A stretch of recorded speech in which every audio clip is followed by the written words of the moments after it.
지속가능 공동체 포럼 4월 원래입니다. 잘 들리십니까? 예. 네.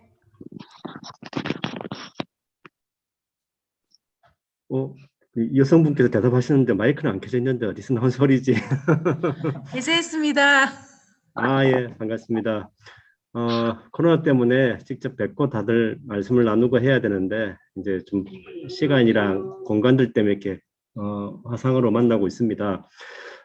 오늘은 거기 4월 7일 있었던 부산시장 보궐선거 평가와 앞으로 박현정 시장의 시정 방향에 대한 전문가 실태 조사를 이렇게 했었습니다. 전문가 조사인데 저희들이 이제 결과에 대한 부분들은 뒤에 언급을 하시면 될 것 같고요. 지금 오늘 인사 말씀은 안 하셨는데 우리 김영기 목사님 인사 말씀을 듣고 할까요? 잠시 괜찮겠죠? 목사님께서 한 말씀만 간단하게 인사 말씀 해주시죠. 나중에 저기 회장님은 또 뒤에 하실 말씀이 있으실 것 같으니까. 김영기 목사님 한 말씀 해주십시오. 예. 반갑습니다. 됩니까? 들립니까? 예, 말씀하시면 됩니다. 네.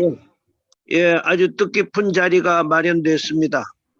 선거 결과에 대해서 놀란 분들도 많고 예상한 분들도 있었으리라고 생각합니다. 마음들이 착잡하실 텐데 그래도 우리가 좀 더 마음을 모아서 또 내일을 예측하고 또 이제 시장님이 어떻게 해나갈는지 또 과연 뭐 1년짜리 시장이 무슨 일을 어떻게 하실 수 있을지 여러 가지로 불확실한 게 많습니다만은 이런 논의를 통해서 좀 더 불확실한 것들을 조금씩 명확하게 서로들 드러내 가면서 전진해 가면은 좋은 열매가 있으리라고 생각합니다. 함께 수고하신 분들에게 감사의 뜻을 전하면서 이상 인사 말씀드립니다. 건강하십시오. 네, 감사합니다. 자, 그러면 본격적으로 본 내용에 들어가도록 하겠습니다. 잠깐만, 저거는 소리가 계속 나올 수밖에 없는 건가요? 네, 저거 끄겠습니다.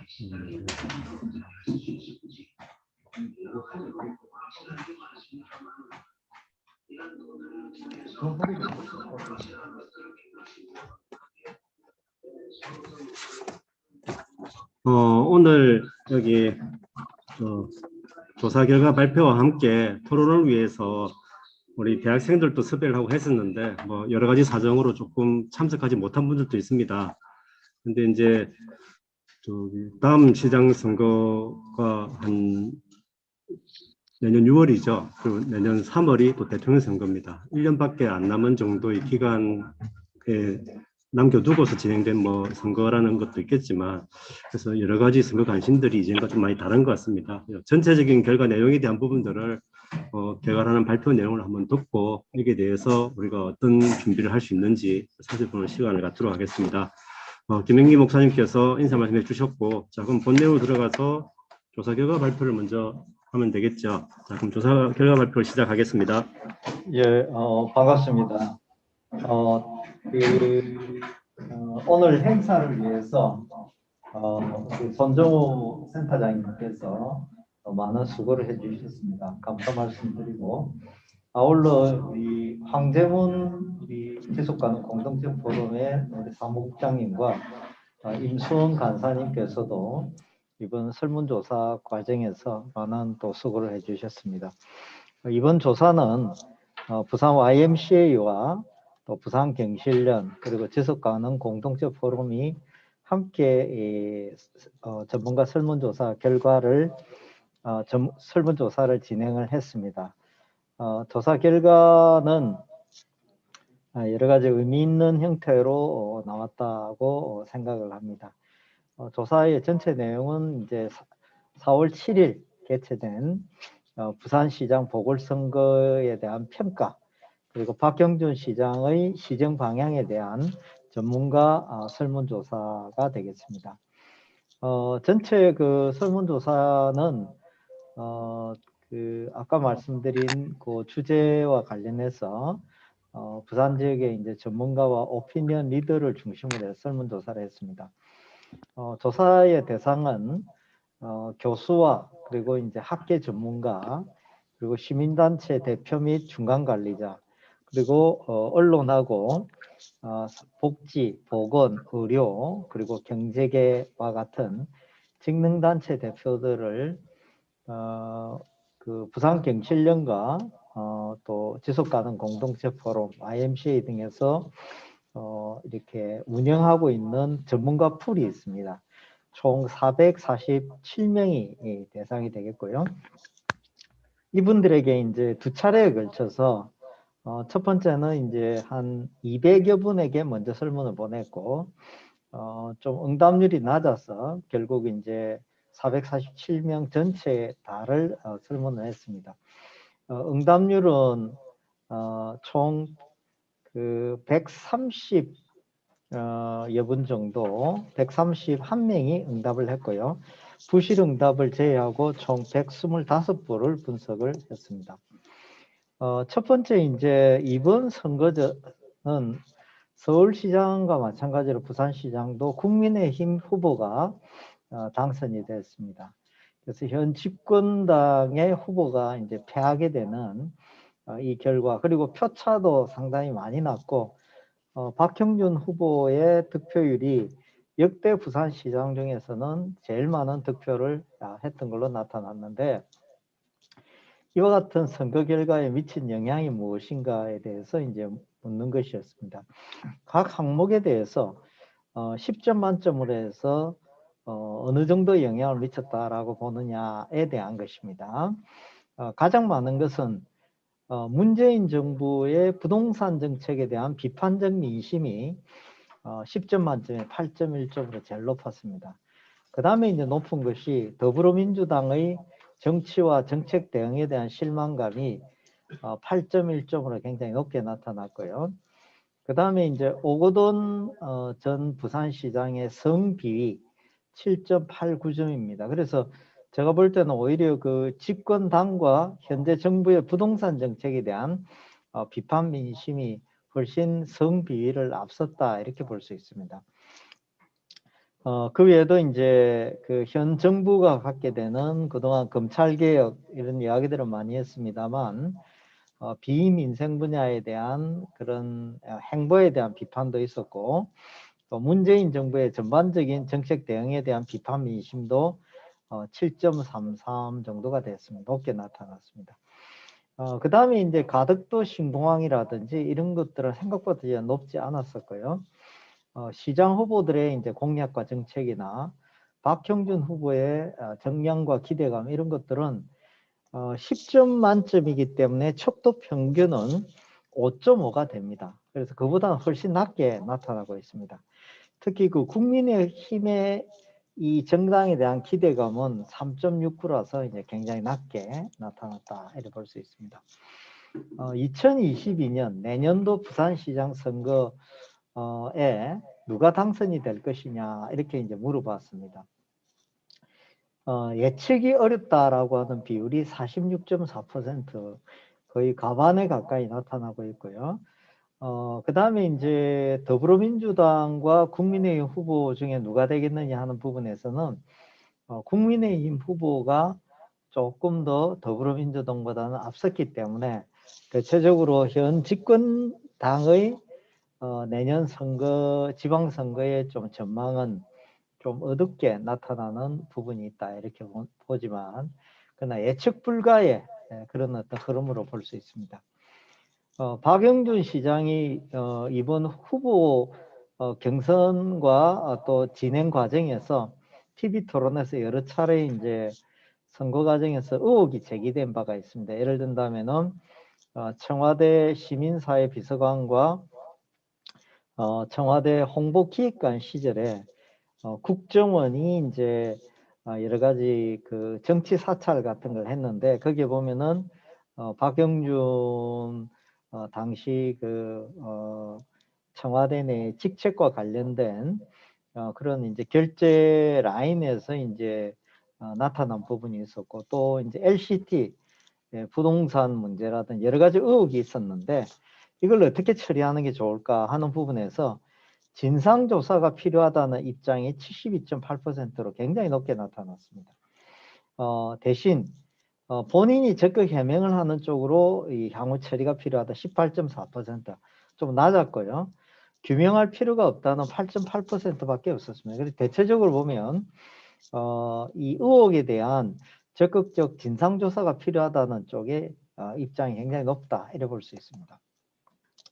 그 다음에 이제 박영준 시장의 공약별로 중요도 순위입니다. 크게 보면은 중요도와 또 여기에 그 어떻게 될 것인가에 대한 향후의 박영진 시장의 이런 부분들을 좀 얼마나 잘할 것인가에 대한 두 가지 내용을 물어봤는데 이 11대 전략은 한국 매니페스토 본부에 박영준 후보, 각 후보가 내었던 매니페스토, 즉 공약 내용이 있습니다. 그래서 거기 보면은 굉장히 박영준 후보의 공약은 10점 만점의 중요도 평가에서 5.5 이상으로 비교적 그 척도 평균을 다 상회하고 있습니다. 가장 높은 게 도시명 청년 일자리 부분이고 본인이 이제 1호 공약이다 이런 이야기도 했는데 이 어반루프 건설은 4.90으로 중요도에 면에서 가장 낮게 나타났습니다.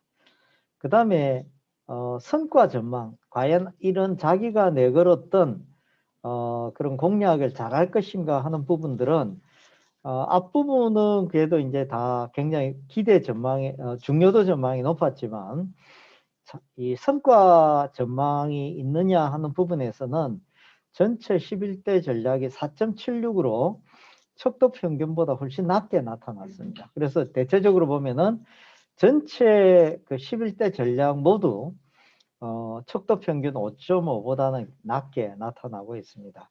특히 어반루프 건설 같은 경우에는 중요도에 이어서 이제 성과 전망도 좀 낮았다 이래 볼 수 있습니다. 요거는 이제 사사분면 안에 그 임포턴스 중요성과 퍼포먼스 성과 전망 이것을 같이 분석해낸 부분인데 이번 그 어반루프 건설 같은 경우에는 중요도와 성과 전망 같이 낮은 모습을 볼 수 있다라는 것이죠. 요거는 이제 주요 사업들에 대한 내용들을 사사분면에 입각해서 정리를 했습니다. 그 다음에 이제 우리가 설문조사를 하면서 향후에 이제 부산 시정의 중요도 부분이 어떤 게 있다라고 보느냐 하는 것을 19개의 시정 분야를 중심으로 해서 보니까 전체적으로 19개 이 시정 분야 모두 중요하다라고 보는 평균이 7.66이고 제일 낮은 것조차도 7.0을 넘어섰습니다. 그래서 전체적으로 이런 부분이 중요하다 볼 수 있는데요. 거기는 코로나19 대응이 제일 높았고 일자리 문제, 청년층의 문제, 서민주거, 공공보건의료, 협치 이런 것들도 굉장히 높게 나타났고 좀 낮은 부분이 부산의 영향력 확대나 2030 월드엑스포 이런 부분들은 전문가들의 중요도 점수가 좀 낮았다 이렇게 이제 볼 수 있습니다. 박형준 시장의 체제 하에서 이 11개, 19개의 그 시정 분야가 얼마나 앞으로 잘 될 것인가에 대한 기대 정도인데요. 역시 중요도가 7.0을 넘어섰다라고 하면 시정 분야에 대한 기대 정도는 4.77, 전 다 합하면 평균을 내보면은 척도 평균 5.5보다는 굉장히 낮습니다. 그래서 썩 잘할 것으로 전문가들은 기대하고는 있지 않다 이렇게 볼 수 있습니다. 코로나19라든지 월드엑스포, 가덕도 신공항 이런 데 대한 것은 잘할 것이다라고 비교적 좀 높게 나타났어요. 이런 걸 보면은 요 월드엑스포와 가덕도 신공항은 김영춘 후보가 아주 줄기차게 제기했던 부분인데 이런 걸 보면은 역시 좀 김영춘 후보의 차별화 전략이 좀 높지 크게 성공적으로 좀 작용을 하지는 않았다 이렇게 볼 수 있습니다. 그 다음에 이제 공공기관 2차 이전이나 지금 문제가 되고 있는 지방대 위기 문제에 대해서는 썩 잘 이 문제를 해결할 것이다라는 기대 전망이 높지는 않았다. 이렇게 볼 수 있습니다. 그 위에 이제 좀 여러 내용이 있지만 시간 관계상 이 정도로 말씀드리겠습니다. 예, 그렇습니다. 쭉 자료 보시겠지만 혹시 자료가 첨부돼서 올라가 있죠? 예, 예. 이제 보궐선거에 미치는 영향에 대해서 보니까 문재 정부의 실정과 부동산 문제가 선거를 시작하게 되었던 성비 문제보다 더 크게 영향을 미쳤다는 거 대답을 한 것 같습니다. 가만히 됐다. 죄송합니다. 제가 거꾸로 시설을 잘 못 쓰고 있네요.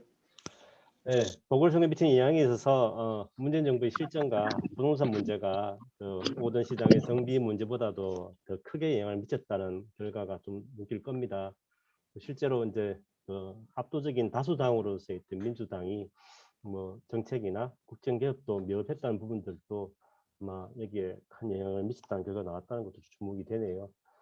뒷부분에 보니까 의혹에 대한 여러 가지 문제나 뭐 진상조사나 의혹 해소를 위한 노력도 필요하다고 하겠지만 이 공약의 중요도라고 이제 성과 전망 이런 부분들은 우리가 시민사회에서 사실은 정책 평가를 할 때 아주 엄밀하게 요구되는 수준들인데 대단히 엄밀다 생각이 듭니다. 중요도에 대한 건 되게 인식을 하는데 성과 전망은 좀 낮고 기대 전망도 낮게 나타났다는 게 눈에 띄네요. 초이스 우리 교수님께서 전체적인 발표를 해주셨습니다. 여기 이제 토론으로서 우리가 사실은 이제 우리 도안영 정실련 사무처장님하고 옥문범 우리 YMCA 사무총장님 그리고 국회신문 기자, 부산일보 기자, 뭐 대학생들까지 다 준비를 했었는데 몇 가지 좀 착오가 생긴 것 같습니다. 일단 요 오신 분들 중심으로 말씀을 듣고 뒤에 늦게라도 오시면 다시 또 반영할 수 있도록 해보겠습니다. 그러면 우리 실제 우리 조사하실 때 우리 도안영 처장님께서 고생을 제일 많이 하셨죠. 전체 개요에 대한 결과와 내용과 함께 좀 여러 가지 제안점 한번 해주시면 좋겠습니다. 도안영 처장님 먼저 한 말씀 좀 해주시죠.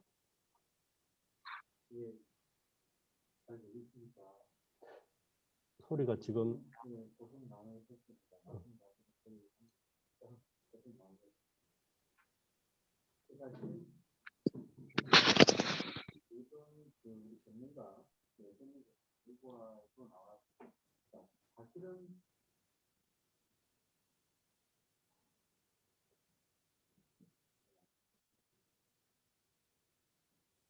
마이크 볼륨을 키워 보시면 좋겠습니다.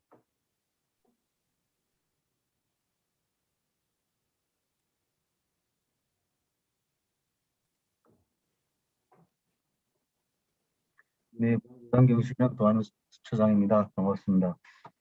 이건 전문가 설문조사 결과도 나왔고요. 뭐 여러 언론이라든가 어떤 지역의 평가들도 보면은 일단 여론조사 결과보다 더 많은 격차가 더 벌어졌습니다. 보통은 이제 여론조사 어떤 차이 보다가도 실질적으로 투표를 하게 되면은 그 격차가 좀 축소되어지고 실질적으로 이제 흔히 말하면 뭐 진보 대 보수 중도 이런 부분에서 좀 비슷하게 좀 그 투표 결과가 나오는데 예를 들면은 부산 같은 경우는 뭐 이제 뭐 40대 아니면 45대 55라든가 이런 경우들이 최소 40에서 47, 48 이렇게 나오는데 이번에는 그렇지 않고 30대 중반 정도 초반인가 제가 정확하게 기억이 안 나는 이제 그렇게 보면은 실질적으로는 이제 어떤 그 기존의 어떤 투표 경향하고는 완전히 다른 경향으로 또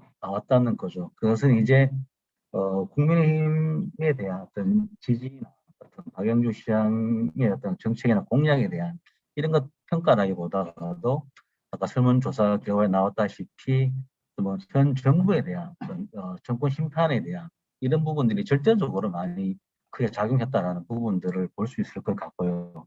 저는 좀 설문조사에서 그래도 높은 비중에 있지만은 생각보다 좀 낮게 나왔었던 그 오돈 전 시장의 성추행 부분들이 전문가 설문조사에는 낮게 나왔었지만 어쩌면 투표의 결과에는 우리 중도층이나 시민들의 입장에서 봤을 때는 어차피 당신들 때문에 이제 이건 다시 보궐선거를 하게 됐는데에 대한 이런 부분들이 매우 많이 조금 이렇게 그렇게 저변에 깔리지 않았겠는가라는 전문가의 그 분들 입장에서는 조금 이제 다른 견해가 나올 수 있겠지만 시민들이나 유권자 입장에서 봤을 때는 어쩌면 그 부분들이 좀 크게 작용하지 않았을 거라고 하는 생각을 좀 갖게 되었습니다. 그리고 이제 부산경실련 이틀이 이제 보궐선거 전에 공약 평가를 좀 했었습니다. 뭐 이렇게 박영준 시장 그리고 김영춘 후보의 3대 핵심 공약을 했을 때에 대한 사실 이제 간략하게 말씀을 드려보면은 구체성에 대한 부분이 상당히 조금 결여가 되었었고, 그리고 대한 재탕 상당되는 경우들이 말씀드릴 수가 있겠고요. 그리고 박영준 시장의 공약 같은 경우는 특히 얼반 루프 같은 경우는 이게 현실적으로 가능한가의 문제, 그리고 지금 당장에 또 실현해야 될 문제인가에 대한 이런 부분들에 대한 좀 평가가 나왔던 부분들을 간략하게 좀 말씀을 드리고 나중에 또 추가적으로 드릴 기회가 있으면 말씀을 드리도록 그렇게 하겠습니다. 이상입니다. 예, 감사합니다. 이 장치가 계속 써도 익숙해지지가 않네요. 좀 울리고 뭐 이렇게 하니까 조금 어수선하긴 한데 혹시나 조금 아쉬운 게 있으면 좀 양해 부탁드립니다. 우리 노한현 선생님께서 여론조사인 부분들이 실제로 일반적인 차이보다 더 격차가 많이 벌어진 부분에 대해서 좀 주목할 필요가 있다는 말씀하고, 또 현 정부의 어떤 정권 심판의 문제가 또 크게 영향을 미쳤다는 부분도 지적을 해주셨고, 근데 이제 전문가 조사에서는 이 성비 문제에 대한 부분들이 낮게 평가되었지만 일반 유권자들에게 있어서는 좀 더 크지 않았겠는가라는 또 지적을 해주셨으면 좀 중요한 문제인 것 같습니다. 결국 이제 도덕성의 문제는 뭐 부동산에서도 연결됐었지만 다 연결되었기 때문에 그것도 저도 일정 부분 동의가 되네요. 박형준 시장의 어반루프 공약 같은 경우는 그러니까 실현 가능성이나 중요도에서도 많이 전문가 평가에서도 낮게 나오던데 아마 또 선생님 똑같은 걸 지적을 하신 것 같습니다. 나머지 부분도 다시 한번 더 쭉 검토해 보겠습니다만 좋은 걸 지적해 주신 것 같습니다. 다음에 우리 기자님 오신 분 안 오셨죠? 예, 못 오셨으니까 그럼 우리 YMCA 오문문 총장님께서 또 한 말씀 좀 부탁드리겠습니다. 네, 반갑습니다. 저 YMCA 오문범이라고 합니다. 저는 이번 4.7 보궐선거가 사실 시작될 당시부터 이번 선거는 뭐 사실 서울 선거도 힘들었지만 부산은 뭐 사실 민주당이 무조건 패하는 선거로 갈 거라고 일단 예측은 했었습니다. 물론 원인을 오거돈 시장이 제공한 측면도 있겠습니다만 실제 지금 문재인 정부 후반부로 들어서 국민들하고의 어떤 정서적 괴리 이런 것들이 굉장히 크게 나타났던 부분들이 있고, 그걸 사실 이제 물론 이제 검찰개혁이라든지 개혁 입법과 관련되어 있는 내용들에 대해서 나름의 신경을 썼고 그게 어느 정도의 일정 부분 성과를 사실 가져왔다면 또 다른 변수가 생길 수도 있었겠지만 결과적으로 봤을 때는 그 큰 성과를 내지 못했던 부분들, 그리고 오히려 이게 윤석열 총장과 또 추미애 장관 간의 어떤 갈등으로 비춰졌던 이런 문제들이 결국에 국민들의 피로도를 좀 높인 부분도 있고요. 또 코로나19라고 하는 특수한 상황을 맞아서 시민들이나 또 국민들이 지쳐있는 부분들을 정확히 치유하기에는 여러 가지 좀 어려운 부분들이 있었다. 거기다가 부동산이라든지 공정의 문제 이런 문제들이 결과적으로는 이번 선거는 사실 서울시장 후보가 누구냐, 부산시장 후보가 누구냐라고 하는 건 전혀 상관없는 그런 결과로 나타날 수밖에 없는 현재 상황들이 만들어져 있었다라고 일단 생각이 되고요.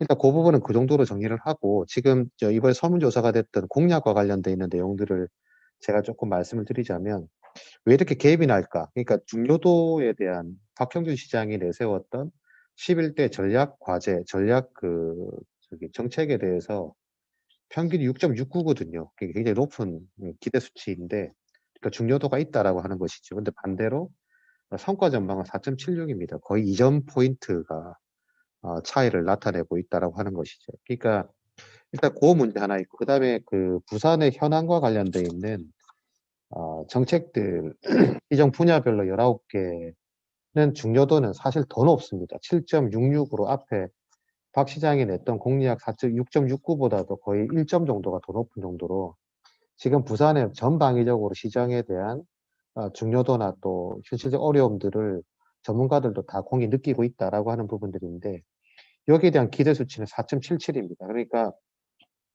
공약에 대한 기대치와 그다음에 부산 그 주요 시정 분야별 기대치가 똑같습니다. 이거 맞추려고 해도 쉽지 않은데 사실 이게 소수점 두째 자리 가서야 차이 나를 정도로 한다면 이건 박형준 시장 임기가 1년짜리 시장이기 때문이라기보다는 아까 이제 국민의힘에 대한 기대감도 낮지 않았습니까? 기대감도 낮았었고 박형준 시장에 대해서도 사실은 그 소위 오피니언 리더라고 말할 수 있는 사람들이 기대감은 크지 않다라고 볼 수 있는 건데 저는 이렇게 갭이 벌어진 이유가 기대치가 낮은 이유에 대해서 제가 조금 말씀을 드리자면 결국 그 시장 후보라고 하는 분들이 가지는 위상은 두 가지 위상이 있다고 봅니다. 하나는 꼭 부산시장이지만 더 큰 일을 할 수 있는 인물이다. 전국적 인물이다. 라고 하는 것에 대한 기대감 한 가지가 있고 또 한 가지는 그게 아니라 그러면 차라리 부산 지역에서 부산의 현안을 정확하게 잘 알고 부산을 분명하게 혁신시킬 수 있는, 바꿀 수 있는 그런 리더감이다라고 하는 두 가지 중에 한 유형이어야 사실 지금 시기에 부산이 가지고 있는 이런 어려움들을 돌파할 수 있는 인물일 수 있는데 솔직히 박형준 시장 같은 경우에는 다 애매하다는 거죠. 둘 다 애매하다. 이분이 무슨 대권에 도전할 만한 그 정도의 사실 영향력을 가진 인물이라고 보기도 어렵고 또 반대로 얘기하면 동아대에서 교수 생활을 하셨지만 현실적으로 거의 수도권에서 생활을 하셨고 부산에 대해서 국회의원 한 번 한 것 외에는 또 한 30년 가까운 전에 경실련에서 잠시 몸담았던 것 외에는 사실상 지역사회를 위해서 지역에서 어떤 현안적 언급이나 이런 내용들이 거의 없었다라고 하는 겁니다. 그렇기 때문에 결과적으로 지금 부산이 가지고 있는 많은 문제들에 대해서 정확한 진단을 하기에 굉장히 어려움이 있었다. 그건 선거 과정에서도 드러났던 것이고 그 이후에도 이 부분에 대한 기대감이 낮아질 수밖에 없는 어떻게 보면 박 시장님의 현실적인 그런 판단, 정확한 판단이다라고 밖에 볼 수가 없을 것 같습니다. 이런 문제가 불거진 게 이걸 재확인하는 과정이 저는 미래혁신위원회의 모습이라고 생각되는데 사실 미래혁신위원회가 인수위적인 성격을 가지고 있다 하더라도 거기에 참여하는 면면들이 결국에는 부산의 향후 1년 혹은 그 이상의 정책 방향을 결정할 수 있는 중요한 인물들이고 거기에 대해서는 때때로 자기와 같은 결이 아니더라도 뭔가 정확한 얘기를 해줄 수 있는 인물들이 좀 몇 분이라도 참여하기를 바랬지만 46명의 위원 중에 제가 기억하기로 거의 새로운 인물은 거의 없는 것으로 이렇게 볼 수 있었거든요. 그래서 정치인들이 뭐 거의 대다수고 이런 상황들이라 본다면 그리고 거기에서 쏟아져 있는 나온 4월 초부터 출범을 해서 4월 14일인가 출범해서 지금까지 10여일 동안 나온 보도자료를 제가 싹 다 내용을 다 봤는데 거기에 새로운 게 아무것도 없습니다. 그러니까 지금 구체화된 게 없고 결과적으로 미래혁신위가 던진 아젠다라고 하는 것이 부산의 기본적인 프레임은 다 빠져 있는 상태에서 그냥 이렇게 다리 없이 붕 떠 있는 듯한 느낌의 공약들만 지금 쏟아져 나오고 있는 이런 상태이기 때문에 결과적으로 아마 전문가들이 지금 예측했던 중요하지만 성과는 별로 없을 거다라고 예측했던 이 설문 결과의 내용들이 그대로 재현될 가능성이 높다 이렇게밖에 볼 수가 없을 것 같고 결국 지금 기대할 수 있는 유일한 것들은 이제 기존에 부울경에서 해왔던 메가시티 문제라든지 또 여당이 내년 대선과 지선을 앞두고 이제 준비를 할 수밖에 없는 가덕 신공항 문제라든지 이런 문제들에 대해서는 결국 뭐 협력해서 어느 정도의 진척도를 보일 수 있지 않을까라고 기대하는 부분이 있습니다만 당장 지금 북한 재개발 문제만 하더라도 여기에 대해서도 기본적으로는 지금 거의 레임덕 비슷한 형상들이 벌어지고 있지 않습니까? 그래서 이제 그런 부분들조차도 지금 저는 북한 재개발 문제가 지금 이렇게 꼬여 들어갈 때 제가 박형준 시장이라면 저는 당장 해수부에 찾아가서 지금 이게 뭐 하는 짓이냐라고 말을 했었어야 되지 않느냐라고 생각됩니다. 그런데 박형준 시장이 처음 보였던 행보는 문재인 대통령을 만나서 두 전직 대통령을 사면해달라고 하는 이런 요청을 했다라고 하는 것 자체가 지금 부산시장으로서의 적합도가 있는 건지라고 하는 것에 대한 생각들이 있습니다. 그래서 이제 결론적으로 말씀드리자면 저는 민주당도 잘한 게 없다. 결국 뭐 선거 패인의 모든 결과의 척도가 민주당과 관련되어 있는 상황들이기 때문에 스스로 자초한 측면들이 선거도 자초했지만 결과도 자초한 측면이 크기 때문에 지금이라도 일단 박종기 시장이 잘해주길 바라지만 지금이라도 정치권들이 지금 현안들에 대해서 좀 정확한 진단과 더불어서 다양한 목소리와 함께 정확한 몇 가지 핵심 전략들을 가지고 가지 않으면 1년 뒤에 우리는 또다시 또 이런 선거 결과를 가지고 또 후회하고 있지 않을까 하는 그런 마음도 좀 듭니다. 예, 이상입니다. 예, 참 꼼꼼하시네요, 우리 총장님이. 새로운 인수위에서 나온 보도서를 전부터 검색을 다 해보셨답니다. 그래서 실제로 이제 이것처럼 앞에 발표 부분 중에서도 있었지만 공약에 대한 중요성과 실현 가능성, 기대치에 대한 문제의 차이가 나는 부분에 대한 지적을 해주셨고, 실제로 이제 이 부분 문제 좀 큰 것 같아요. 어차피 저도 좀 비슷하게 생각하는데 메가시티 문제나 대통령 선거나 지역 선거를 준비하기 위한 조건, 그래서 거꾸로 다음 재선을 준비하는 형태에 올인하지 않을까 하는 우려 부분들이 아마 맞물리지 않는가 생각도 좀 들거든요. 근데 이제 전직 대통령 사면을 제일 처음 요구한 이 장면은 딱 그런 부분과 부합되지 않는가 이런 생각도 듭니다. 어저께 신문인가 정세균 전 총리가 오셔가지고 부산의 민심이 한국 정치 민심의 척도다라고 하는 말씀이 있더라고요. 사실 이번 선거를 보면 대통령 선거를 여러 가지로 짐작해 볼 수 있는 작업이기 때문에 여러 가지 문제에 대한 부분들 때문에 오늘 이 자리가 더 중요하다 생각이 듭니다. 오문 총장께서 말씀 주셨고, 지금 우리 또 오시기로 한 젊은 청년 학생들은 못 왔지만 우리 다른 분이 또 한번 또 토론을 대신해 주실 수 있을 것 같다고 하시네요. 우리 손정우 선생님께서 토론 좀 해주시면 될 것 같은데 소개를 조금 해주시죠. 제가 잘 몰라서는 인사 말씀 해주시고 한번 토론 말씀 부탁드려보겠습니다. 네, 알겠습니다. 안녕하십니까. 네, 들립니다. 들리십니까? 네. 네, 저는 동래구 진로교육지원센터에서 근무하고 있는 손정우입니다. 동래구 진로교육지원센터는 이제 교육청에서 지자체와 함께 미래 세대 청소년들에게 좀 꿈과 길을 펼치고 다양한 직업과 미래에 대한 고민을 할 수 있는 기관이라고 생각하시면 될 것 같습니다. 또한 또 저도 오늘 이렇게 지속하는 공동체 포럼에서 4월 7일 부산시장 보궐선거에 대해서 이제 평가를 3040 세대를 대변해 달라고 부탁을 받으셔서 제가 한번 말씀을 하게 되었습니다. 제가 좀 느꼈던 바를 좀 몇 가지 말씀드리면요.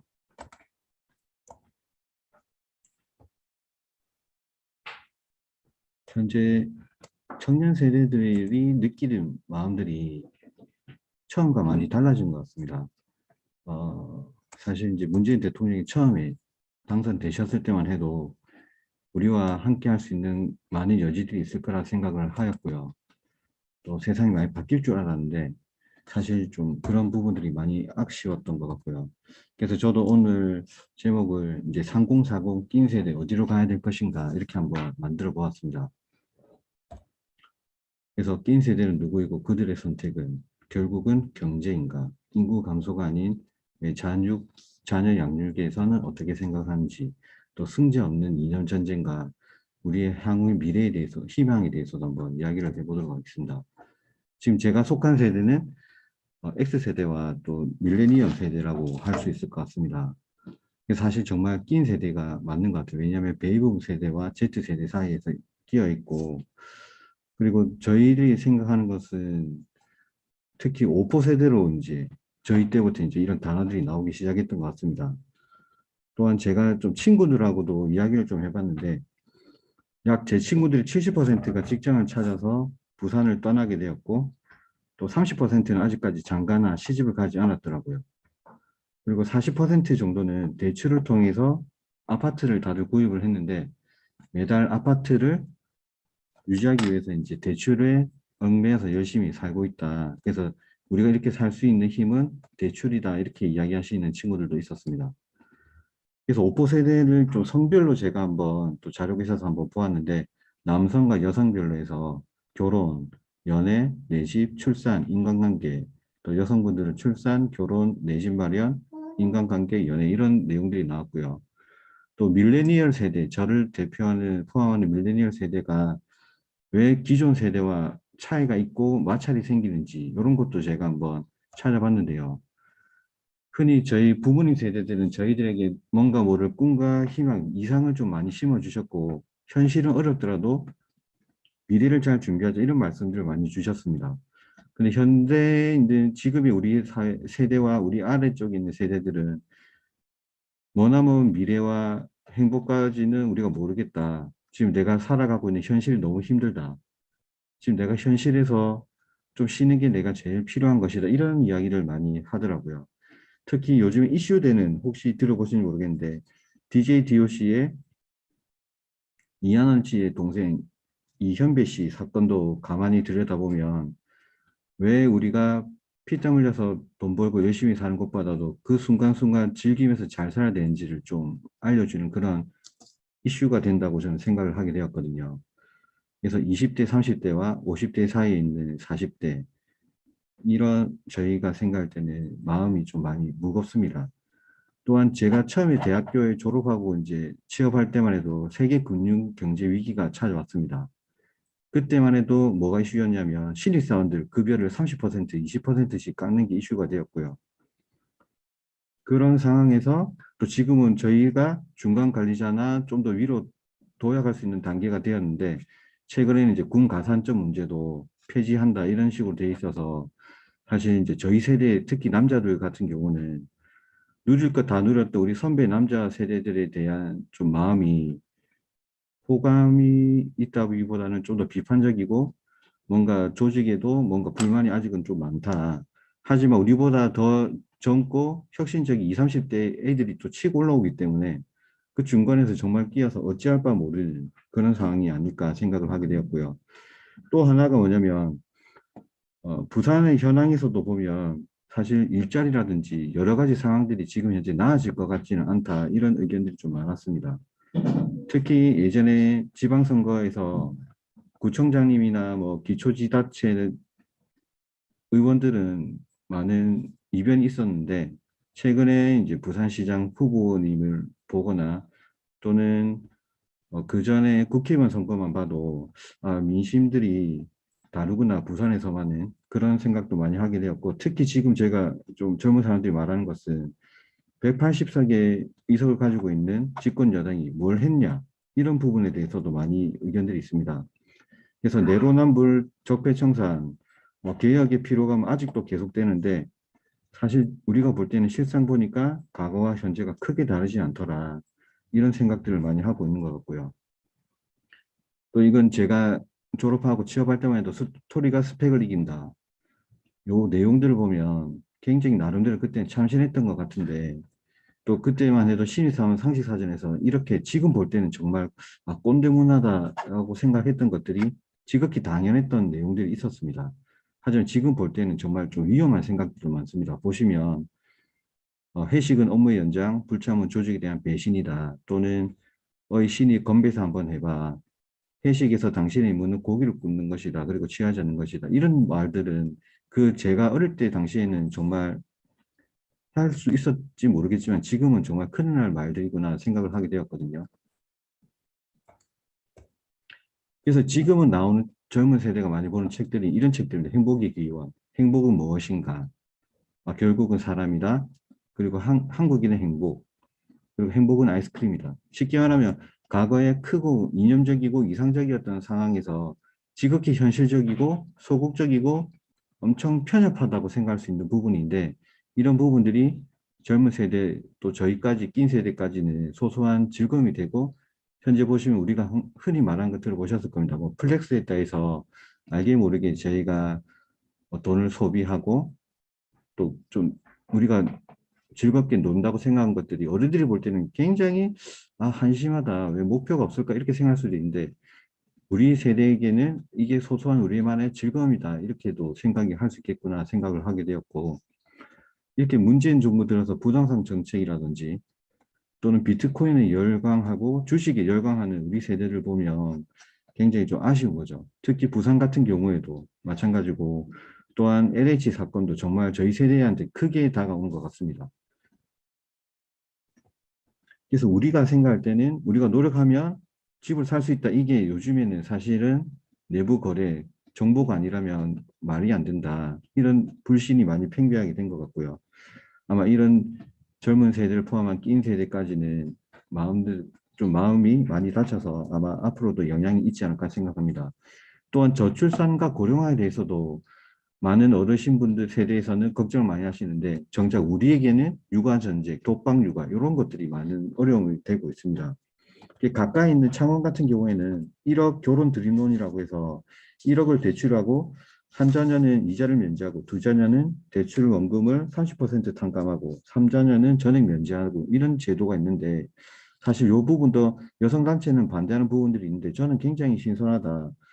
저는 그래서 부산에서도 출산 장려금이 아닌 양육 지원금을 저는 한 번이 아니라 매달 지원할 수 있도록 해서 한 명은 30만 원, 두 명은 50만 원, 세 명은 100만 원 이런 식으로 해서 고등학교 입학할 때까지 지원하는 이런 획기적인 것도 있어야 부산이 좀 더 발전하고 아이 키우기 좋은 도시가 되지 않을까 싶고요.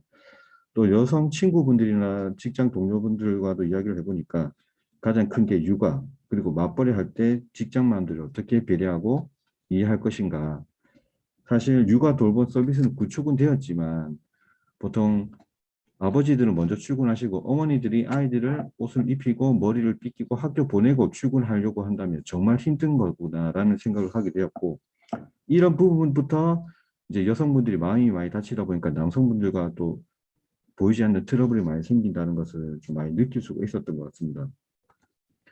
다음은 제가 말씀드리고 싶은 것은 이념 전쟁입니다. 이념 전쟁. 제가 볼 때는 크게 두 가지가 있는데요. 첫 번째는 우리가 흔히 말하는 꼰대의 기성세대와 나만의 신세대의 반란이라고 저는 생각을 합니다.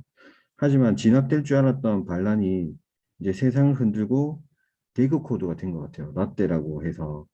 이게 무슨 말이냐면 젊은 세대가 말하는 것이 지극히 조직에는 맞지 않고 사회적으로도 틀렸어라고 생각을 했는데 최근에 일어나는 여러 가지 꼰대들 문화에 대한 지적이라든지 문제 제기가 합리적이고 나름대로 젊은 세대들 이야기도 들어볼 필요가 있다 이렇게 바뀌기 있는 거죠. 예전에는 워라밸이라는 단어가 있기 전에는 당연히 야근하고 이렇게 말을 했었는데 지금은 9 to 6에서 워라밸을 지켜줘야 되고 워라밸이 지켜지지 않는 것이 이상해진 거예요 벌써. 처음에는 이게 한두 명이 신입사원이고 신입문화다 생각했는데 이것이 이제 사회 전반을 거쳐서 국가에서도 이제 워라밸, 또 주 12시간 이상 일을 할 수 없다 이렇게까지 할 수 있도록 만들어진 계기가 된 것 같고요. 또 하나는 저는 페미니즘인 것 같아요. 페미니즘은 원래라면 남녀 차별의 성비 대결이 아닙니다. 단지 남성 중심적인 사회 구조를 좀 더 양성 평등에 바꾸겠다는 이런 노력이었는데 지금은 좀 그것이 좀 많이 변화되었다고 저도 생각이 드는 것 같아요. 그래서 하지만 이 페미니즘이 가지고 있는 우리에게 주는 여러 가지 충격들이 있습니다. 흔히 아이는 엄마가 키워야 된다. 또 결혼을 하면 모든 것이 이제 시댁 중심이다. 이런 부분이 아니라 양성평등과 시댁과 친정이 다 같이 어떻게 누릴 것인가, 어떻게 조화롭게 조화를 이룰 것인가 이런 부분에 대해서는 저는 고민한 게 굉장히 맞고 이런 문제가 좀 더 양성평등의 관점으로 변화가 되지 않는다면 출산율이라든지 결혼에 대한 문제가 정말 해결되기가 쉽지 않을 거라고 생각이 듭니다. 그래서 저는 이런 젠더의 대결, 이제 흔히 말하는 생물학적 성에서 사회적인 성으로 바뀌어서 나중에는 우리가 남성, 여성이라는 것도 좀 더 서로 존중하면서 같이 협력할 수 있는 그런 이념이 좀 더 바뀌게 될 것 같고요. 지금의 급진적 이런 페미니즘에 대해서는 조금 더 제가 같이 고민을 해봐야 될 것 같다고 생각을 합니다. 우리에게 희망 없는가 마지막입니다. 저는 그래도 세상은 긍정적으로 바뀌고 있다고 생각합니다. 공정한 사회가 점점 더 다가오고 있고 활기찬 미래가 기다리고 있는 우리 청년들과 젊은 세대를 위해서 우리 기성세대를 좀 더 노력을 해야 된다고 저는 당연히 생각을 하고요.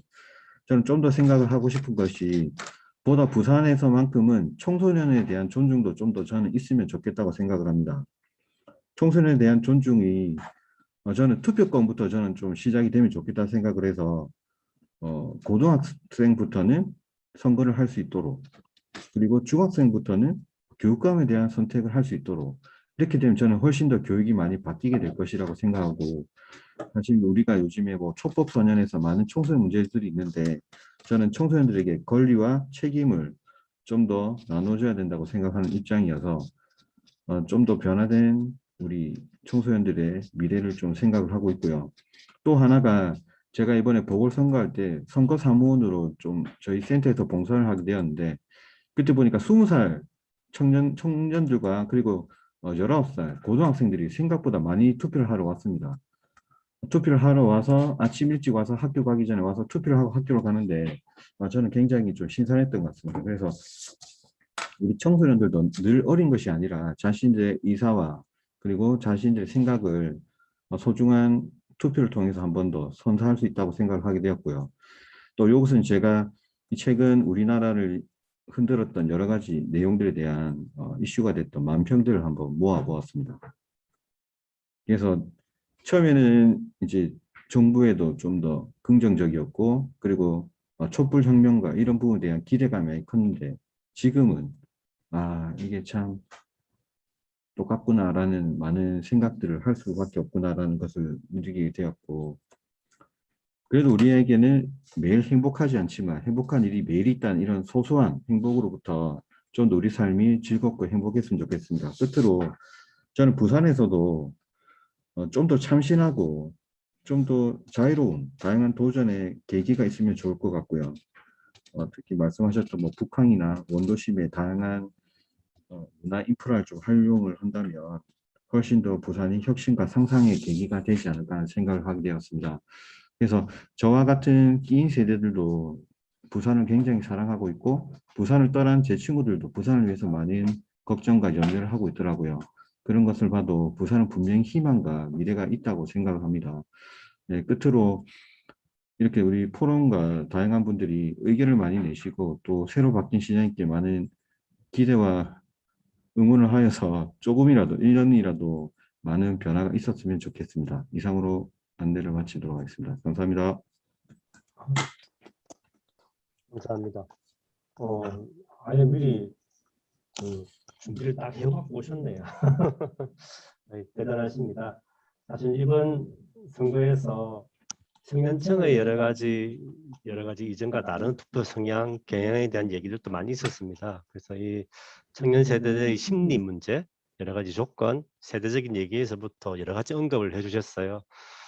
밀레니엄 세대에서 Z세대, 보통 MZ세대라고 많이 언급을 하고 있는데, 이 부분은 아마 이 내용들 보니까 우리 한번 독자적으로 우리 포럼에서 한번 이 청년 문제 가지고 따로 한번 다뤄야 될 것 같아요. 그래서 이제 이번에도 청년들의 생각이 많이 궁금해서 학고사 기자라든지 이렇게 해보려고 했는데, 아예 이제 청년들끼리 모아서 해야 아마 자유롭게 오지 않을까 싶네요. 그래서 아마 끼인 세대에 불러서 못 온 것 같은데, 다음에 이 내용들을 좀 더 꼼꼼하게 한번 짚어봐야 될 내용들이 있을 것 같아요. 일단 이 부분은 뒤에 한 번 더 이제 뒤에 다른 주제로 한번 좀 다루는 걸로 한번 해보도록 하고, 이 부분을 하고 우리 앞에 우리 조사 결과 발표 내용 연결해서 얘기를 좀 정리하고 나서 다시 한번 더 짚어보도록 하겠습니다. 지금 우리 조희수 교수님 발표와 함께 이제 세 분의 있던 토론이 있었습니다. 일단 이 문제는 조사 결과에 대한 부분과 함께 선거 결과에 대한 원인을 분석하는 것은 우리가 또 앞날 예측해보기 위해서이기도 합니다. 근데 우리 아까 인사 말씀해 주셨던 우리 김은기 목사님께서 말씀이 좀 여러 가지 또 생각이 많으실 것 같아요. 근데 지금 마음이 좀 힘들지 않느냐고 말씀 먼저 하셨는데, 목사님 말씀을 한번 추가로 들어봐야 될 것 같습니다. 아마 들어보시면 또 좀 다르실 것 같은데, 네, 추가 예. 말씀 한번 해주시죠. 예. 예, 감사합니다. 그 세 분 토론자들 말씀 잘 들었고, 또 우리 초이수 박사님의 실태 조사에 대한 이제 분석도 잘 들었습니다. 그런데 이제 물론 저는 이제 좀 더 이번 선거의 패인은 거시적으로 관찰할 필요가 있다는 생각을 해요. 첫째는 그러니까 제가 이제 부산시 그러니까 후보 두 분을 놓고 인터넷을 찾아보면서 인물 비교를 쭉 해봤어요. 그러니까 여러 모양으로 볼 때 박형준 후보가 김영춘 후보보다 우수하다고 볼 만한 점을 거의 뭐 찾기가 어려웠습니다. 저희가 정보가 부족한지 몰라도. 그럼에도 불구하고 학국게임 수준으로 깨어졌다라고 하는 거는 이거는 현 정부의 실정에 대한 분노의 표현이지 뭐 어떤 후보자에 대한 지지 여부다 하고는 좀 다르다고 생각이 들어요. 아까 다른 분들도 그렇게 또 이해를 했습니다만은 그러면은 결국은 다 1년 후에 있을 대선에서 이제 새로운 비전을 보려면 그 패인을 좀 거시적인 차원에서 분석을 해보고 해야 될 것 같은데 저는 첫째로 이 문정부가 몇 가지 중요한 그 국가적인 아젠다에서 국가경영 방향의 방향을 제대로 세우지 못했다. 예를 들어서 개헌을 얘기하다가 못 들어가 버렸어요. 사실은 지금 개헌해야 될 때죠. 왜냐하면 지금이 그 6월 항쟁 이후에 등장한 그 헌법, 삼김 씨가 나이가 많아가지고 5년씩 단임제로 한 번씩 해먹고 싶어가지고 협의해서 만들어놓은 헌법이란 말이에요. 그래 이걸 5년 단임 가지고는 어느 누구도 국정을 책임 있게 수행해 나갈 수 없는 구조인데 이것을 지금 개헌한다 하더니 이거 못하고 말았어요. 쑥 들어갔어요. 두 번째는 행정수도 옮긴다 하더니 그냥 또 쑥 들어갔어요.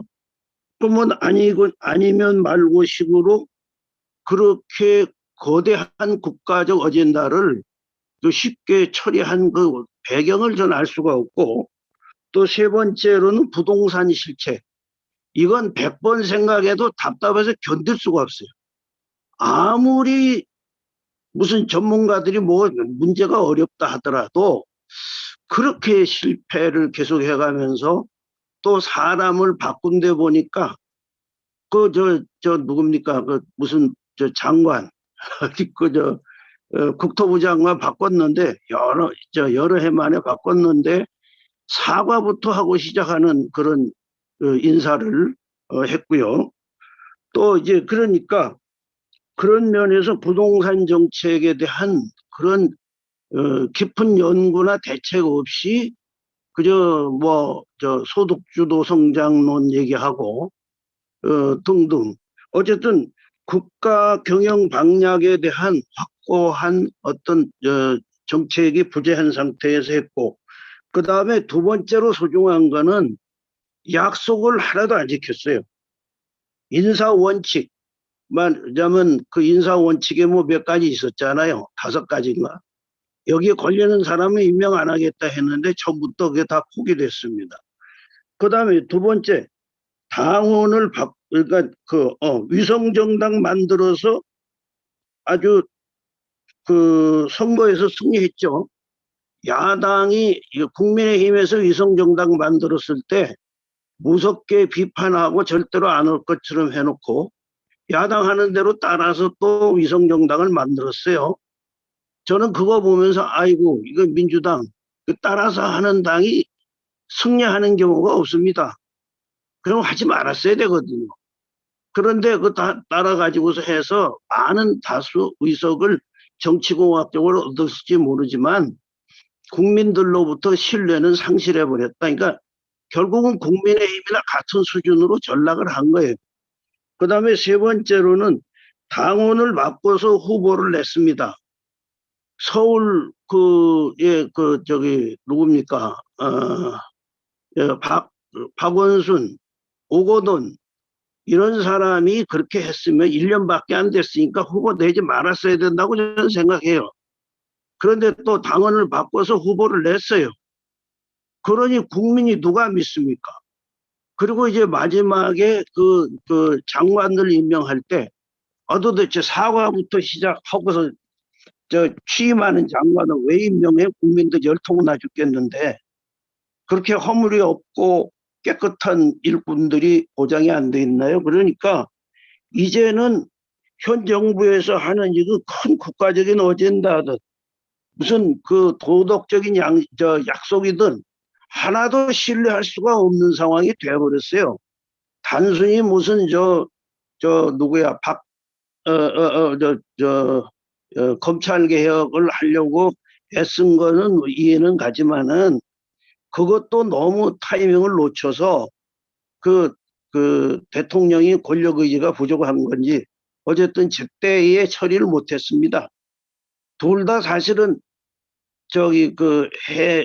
제가 보기로는 윤석열이나 또는 조국이나 그때 부딪혔을 때 둘 다 해임시켜버리고 새롭게 했어야 되는데 둘 다 해임도 못 시키고 과정만 두고 봤다가 다 기회를 놓쳐가지고 윤석열이를 거물로 키워주는 그런 실수를 또 범했고 등등 여러 가지로 봐서요. 이런 것을 전반적으로 다시금 현 집권 세력들이 반성하고 신뢰 회복을 안 하면요. 어떤 형태로 하든 지금 국민의힘이나 수준 똑같다. 거기에서 전혀 도덕적 우위라든지 우수성을 확인할 길이 없다.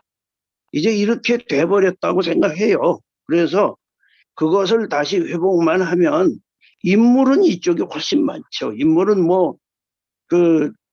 결국은 박영선하고 오세훈도 비교해봐도 오세훈 씨가 한 여러 가지 실책이나 말이나 연행들을 쭉 보면 그런 게 비해서 박영선이는 상당한 그 정책이 괜찮은 것 같았는데도 불구하고 거기도 참패해버리고 지금 이 상태로 가면은 국민의 분노와 실망을 달랠 길이 없다고 봅니다. 그래서 문 대통령부터 모든 사람들이 그 도덕적 신뢰를 잃어버린 약속한 거 다 포기해버렸잖아요. 그러니까 그걸 누가 믿겠어요? 이제부터는 안 믿어요. 그러니까는 어떻게 그걸 쇄신해가지고 해나갈 수 있는 그런 분위기가 나오지 않으면 아마 1년 후에 또 더 가슴 아픈 결과를 가지고 안타까워하는 게 올 것이다. 이렇게 보고요. 그럼에도 불구하고 주권제 민국가니까 국민 주권이 살아있기 때문에 우리나라의 앞날은 크게 더 거시적으로 봐서는 밝고 힘차다. 저는 이렇게 봅니다. 집권 세력들이 실패한다 하더라도 국민들의 그 역량이 촛불혁명이라고 하는 세계 인류 역사에 없는 위대한 놀라운 혁명을 경험한 민족이기 우리 나라기 때문에 장래는 밝을 수밖에 없다고 생각하지만 현 짧은 안에서의 그 정치 상황에 대해서는 조금 더 약간 좀 비극적으로 지금 좀 비관적으로 보여지고 있습니다. 이상입니다. 아유, 감사합니다. 예, 우리 목사님 보고 읽으신 겁니까? 적으셨습니까? 그냥 메모만 했죠. 아유, 대단하시네요. 이거 그냥 이걸로 오신 게 아니고 완전 발제물처럼 여러 가지 준비를 다 해주셨습니다. 감사합니다. 아니, 이제 목사님 해주신 말씀이 사실은 우리 설문조사와 연결되는 부분에 대한 핵심은 다 짚어주신 것 같아요. 사실은 이런 사회적인 배경에 대한 문제와 조건들에 대한 논의가 있어야 이제 요 맥락이 설명될 수 있을 것 같은데, 오늘 다들 준비를 빵빵하게 준비를 다 해오셔서 어떻게 할지 모르겠네. 자, 일단 지금 몇 가지 부분 있습니다. 저는 아까 목사님 말씀에 하나만 덧붙여 보면 김종인 위원장의 발언이나 이 행태가 사실은 이제 눈길을 많이 끌더라고요. 이번에도 보면 선거 이기는 것이 독이 될지 모르겠다 하더니 아마 이 양반이 좀 있으면 윤석열하고 안철수 통합시키고 홍준표 자기 당에 복귀 안 시키면 다음 선거도 이길 수 있을 거라고 계산하시는 것 같아요. 저는 이제 이 부분이라서 이번 선거 자체가 다음 선거를 준비하는데 여러 가지로 야기돼야 되지 않겠는가 이런 생각이 많이 듭니다. 이쪽이든 저쪽이든 간에 일단 제가 우리 한 당을 대변하기 위해서 있는 자리는 아니기 때문에 우리는 좀 중립적으로 언급을 해야 되겠지만 그렇습니다. 자, 그러면 우리 조지 선생님께서 앞에 발표하신 말씀들을 하고 좀 들어주시면 정리 말씀을 해주시면 될 것 같은데, 우리 요 신민 쌤 계시네. 요 한 말씀 해주시면 좋겠다. 오랜만에 뵙는데. 예, 전 지난달에도 참석을 했습니다만 발언은 안 매번 하셨던 것 같은데.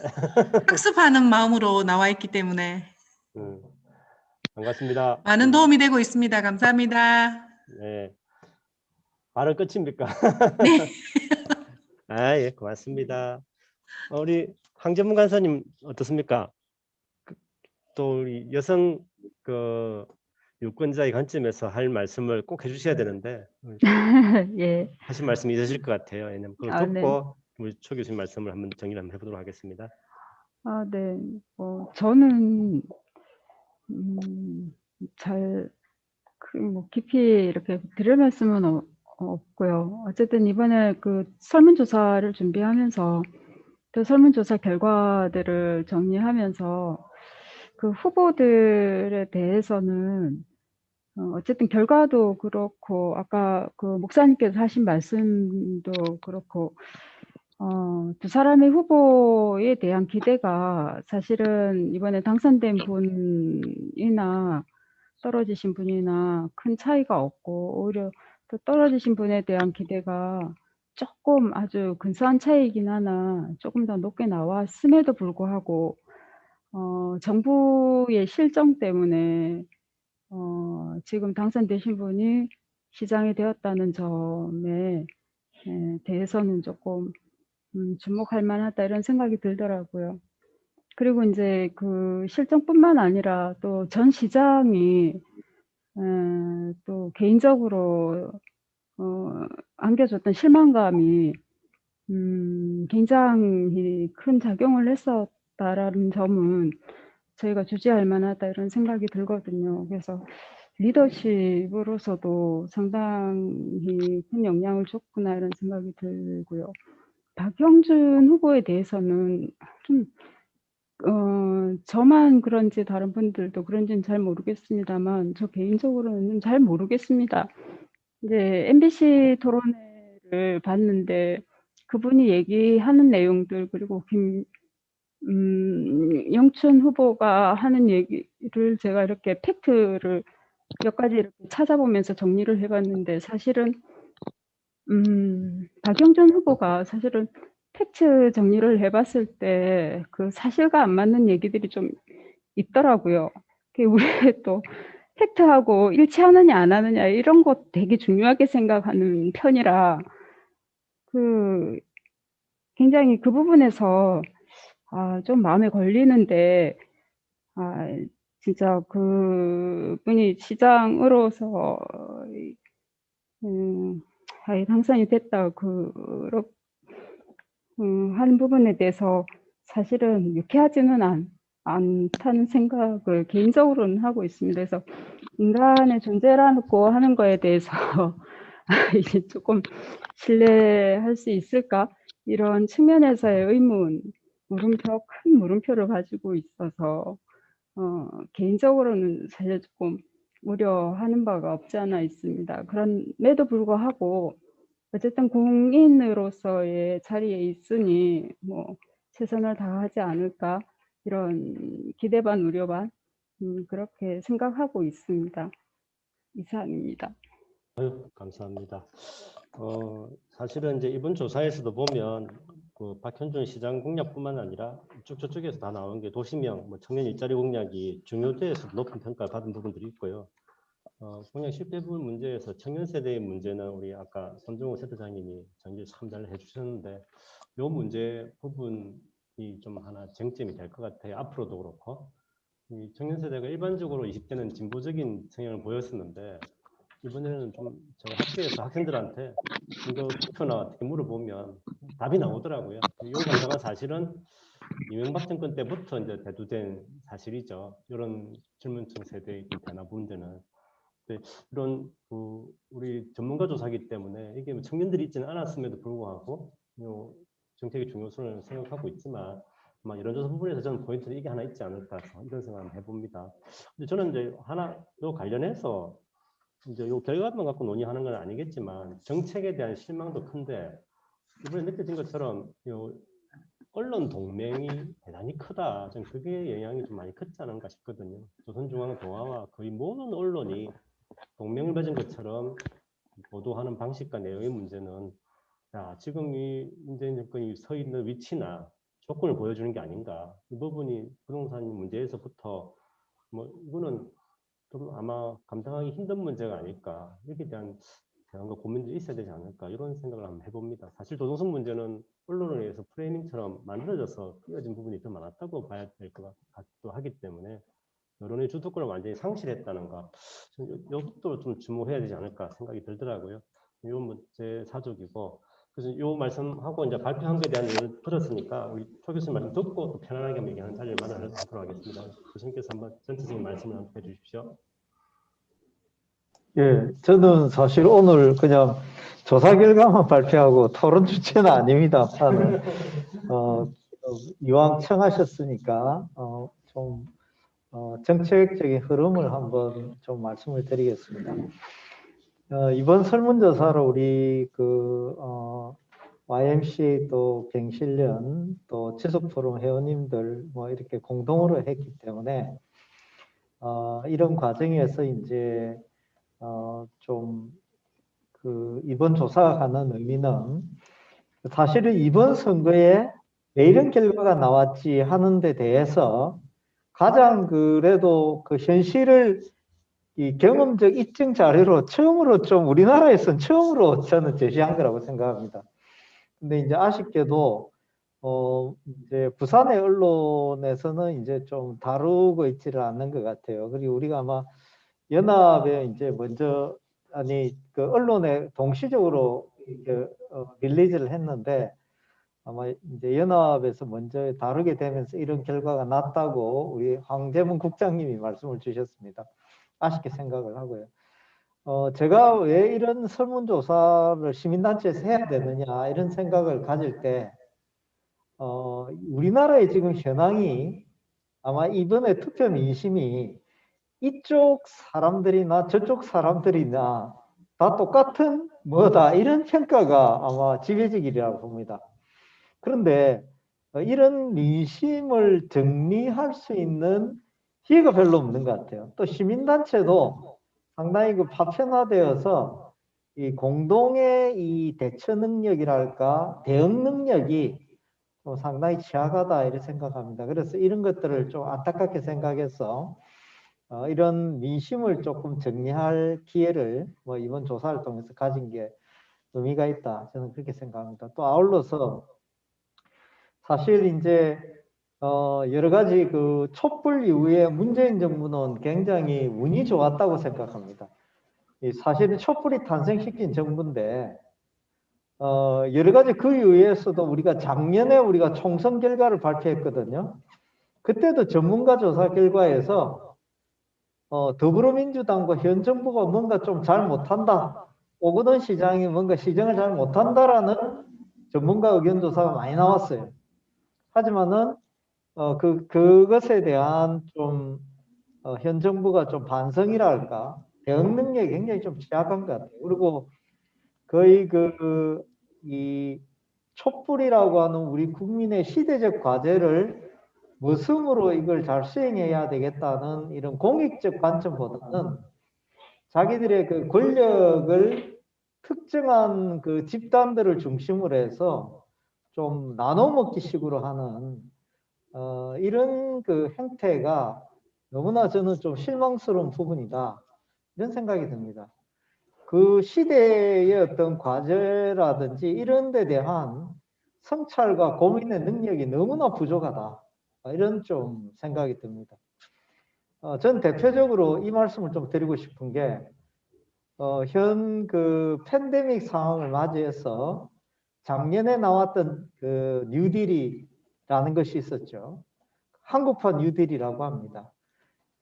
그린 뉴딜, 디지털 뉴딜, 그리고 이제 사회 안정망 확충, 그 뒤에 문 대통령이 하나 넣어라 해서 지역균형 뉴딜 넣었는데 내용을 보면은 너무나 알맹이가 없습니다. 예를 든다면은 그린 뉴딜 이야기하고 있지만 이전에 이명박 정부 때 많이 써먹었던 내용들이에요. 디지털 이것도 이전에 이명박 박근혜 정부 때 많이 써먹었던 것들. 관료들이 그냥 써주는 거 이거 그냥 그 뉴딜로 하는 거는 같아서 너무나 아쉽다라는 생각이 들어요. 실제로 그 뉴딜 하면은 제일 유명한 사람이 루즈벨트도 있지만 영국에 토니 블레어가 있는데 그때 굉장히 중요하게 얘기했던 게 청년 뉴딜 정책이었어요. 이번에 팬데믹 상황에서 가장 피해를 입은 계층이 청년 계층인데 이들의 일자리와 사회 안전망에 대한 아무런 성찰도 없습니다. 왜 그러냐? 현 집권 체제 하에 있는 사람들의 자제들부터 이런 데 대해서 1차적으로 노출이 안 돼 있다라고 생각하니까 이런 답답한 정책을 저는 내지 않을까. 이런 게 굉장히 참 심각하고요. 지역 균형 발전 중요하다고 이야기는 여러 차례 하지만은 정책적 대응을 그냥 버린 거나 저는 다름없다 이런 생각이 듭니다. 그래서 이런 것들이 빨리 좀 바뀌어져야 될 것 같은데 저는 아마 하반기에 어쨌든 그 백신이 보급이 많이 되면은 빠르면 10월 달이나 늦어도 11월 달 되면은 집단 면역의 안전 수준까지 좀 올라갈 가능성이 있습니다. 또 경제도 상당히 괜찮은 상황이 될 것 같아요. 그래서 이런 부분에 대해서 우리나라의 거대한 인구 저출산이라든지 빠른 고령화 부분에 대해서 좀 정책적으로 이 미래가 굉장히 어둡습니다. 그래서 이런 문제들을 좀 지혜롭게 대처하는 정책적 경쟁 레이스가 절대적으로 좀 필요하다. 그리고 국민의 수준보다도 훨씬 낮은 현재 그 정치적인 행태를 좀 바꾸고 정치적 유능감을 좀 회복할 수 있는 그런 시대를 좀 시민사회가 좀 압박을 가해서 좀 적극적으로 열면 좋겠다. 이런 생각이 너무나 좀 간절하다. 이런 생각이 듭니다. 그래서 오늘 이제 청년들 참여는 못했지만 청년들의 문제들을 어떻게 좀 지혜롭게 대처할 것인가 이런 부분이 굉장히 필요하고 또 부산에서 이 청년 일자리의 정책적 중요성은 전문가 조사에서도 나타났는데 아쉽게도 그 김영춘 후보 쪽에서도 이런 공약이 미약했고 박영준 후보의 공약 속에서도 굉장히 미약하고 또 당장은 지금 뭐 혁신이라는 걸 만들어 놨지만은 이 청년들의 문제를 정말 가슴으로 안는 이런 내용들이 너무나 빈약한 것 같아요. 그래서 좀 이런 부분들을 어떻게 좀 대처할 것인가 이런 게 좀 과제가 될 것 같습니다. 예, 이상입니다. 예, 감사합니다. 뭐 사실은 이제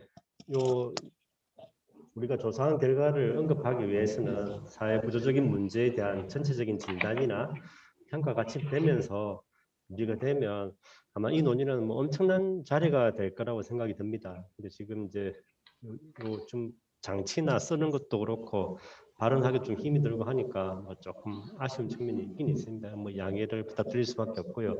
편하게 한번 말씀을 해주시면 좋겠는데 누구 좀 어떤 말씀이 좋으니까 이제 구애받지 않고 말씀 주시면 한번 얘기를 편하게 해보시고 이제 그다음 또 청년 문제도 있으니까 또 언급을 한번 해보면 될 것 같습니다. 누가? 네. 오 차장님.